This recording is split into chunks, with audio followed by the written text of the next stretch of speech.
మఠం భూములు దేవాలయ ఇనాం భూములు దురాక్రమణ అవుతున్నాయి. వనపర్తి సంస్థానం రాజా గారు 44 ఎకరాల పొలము మాఫీ ఇనాం కింద ఇచ్చినాడు. ఆయన సన్యాసి, ఆయన కొడుకులు కానీ ఎవరు లేరు, ఇప్పటి వరకు లేరు.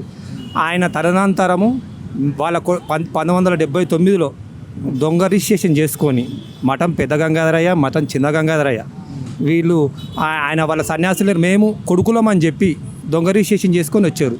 వచ్చినాక దాన్ని ఏం చేసిరంటే ధూప నైవేద్యాలు కాకుండా గుడికి డెవలప్మెంట్ చేయకుండా ఇప్పటి వరకు దాని ప్లాట్లు ఇట్లా చేసి అమ్ముకుంటున్నారు.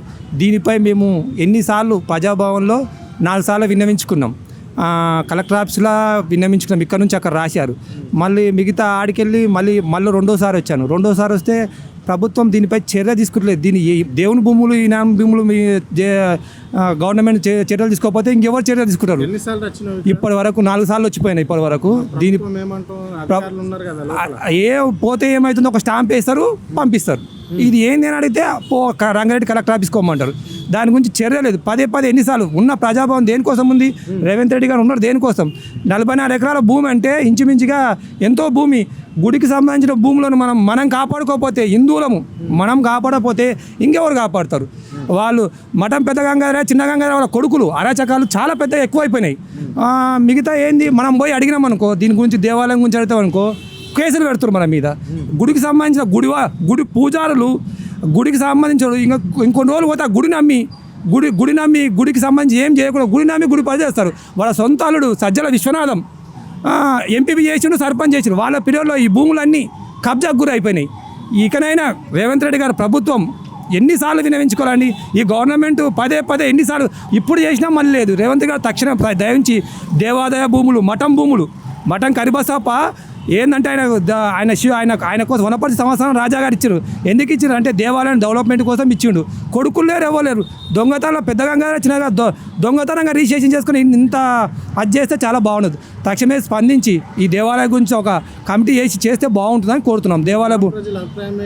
మేము గ్రామ ప్రజలు మేము ఏమంటున్నామంటే ఇది చేయకపోతే మళ్ళీ మేము నిరాహార దీక్ష చేద్దామని కోరుకుంటున్నాం. మేము కేశంపేటలో నిరాహార చేద్దామని కూర్చుంటాము. నేను మా మఠంలో మేము శిష్యులం. ఎన్నిసార్లు విన్నవించుకున్నా వేయట్లేదు. ఈ గవర్నమెంట్ ఉండి మేము దేవాదాయ భూములు దేవాదాయాలు లేకపోతే ఇంకెవరు చేస్తారని నేను కోరుచున్నాను.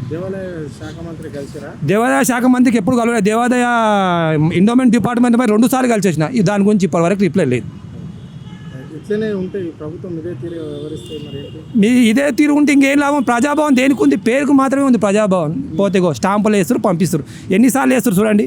ఎన్ని పేపర్లు వచ్చింది ఇప్పటికి. వార్తా పేపర్ వచ్చింది, లక్ష్మీకళ వచ్చింది, ఎన్ని భారతి పేపర్లు వచ్చింది, కానీ పట్టించుకోవట్లేదు. అంటే ఇప్పుడు జిల్లాల పరిష్కారం కానీ ఇక్కడ కలెక్టర్ ఆఫీస్లో పరిష్కారం కానీ ప్రజాభవన్కి వస్తే, హైదరాబాద్ వస్తే మాత్రం తప్పకుండా పరిష్కారం అవుతున్నాయి అని చెప్తున్నారు కదా.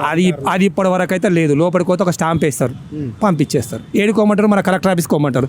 రంగారెడ్డి కలెక్టర్ ఆఫీస్కి కడుకోతాం. ఏం లాభం చెప్పు? పోయినా కానీ వేస్ట్. ఫైల్ ఏం తీసుకుపోయి మూల కడాలి ఫైల్. నేను ఇప్పుడు వరకు 5 సార్లు వచ్చాను. ఏది ఇంతవరకు దాని మీద ఒక ఎంక్వైరీ లేదు, ఒక గది లేదు. ఏం లాభం చెప్పి? గవర్నమెంట్ ప్రజాపాలన పెట్టి ఏం లాభం చెప్పు? ఇది వేస్ట్ కదా. ఈ గవర్నమెంట్ ఉండి లాభం ఏమని చెప్పు దీని మీద? దీనికోసము మేము ఎన్నిసార్లు రావాలి? ఎన్నిసార్లు వచ్చి ఏం చేయాలి చెప్పు? ఈ ఆఫీస్ కాడ వచ్చి ఏం ప్రజాపాలన చూసుకుంటే ఏం చేయాలి చెప్పు? ఈ ప్రజల పాలన వల్ల ఏముంది? సూర్యునిక చూపించాలి చెప్పు. పాలన వేస్ట్.